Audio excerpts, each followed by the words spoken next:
House, apartment, up and down with 3 bedrooms and 1 bathroom. Inside subdivision na may security guard, good community, and flood-free location. Hindi po bahain ang location. Hello everyone! Welcome po for this video. Nandito ako ngayon sa Imus City.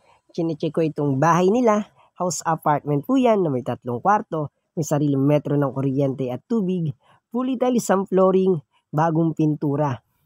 Maganda po yung bahay at maganda rin yung location. Malapit lang sa highway, 1 ride away or walking distance. And yes po, may malapit po na school, public and private, elementary and high school. College meron din po. And yes po, may malapit po na market, malapit po sa palengke, sa mga talipapa. Convenient po yung lugar, maganda po.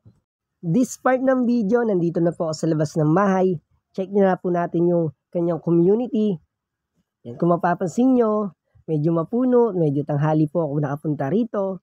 Mula sa Las Piñas, sa Imus City, Cavite po yung location nitong bahay. And just po, paki-take note na lang din po, yung tubig po pala dito ay may nilad water po. And so malapit po yung bahay sa basketball court ng subdivision, sa tangke ng tubig. Yes po, ito po yung kanyang outside view. Ito po yung harapan ng bahay, parkingan. Kaya kung mapapansin nyo, mapuno, mahangin sa Imus City, Cavite.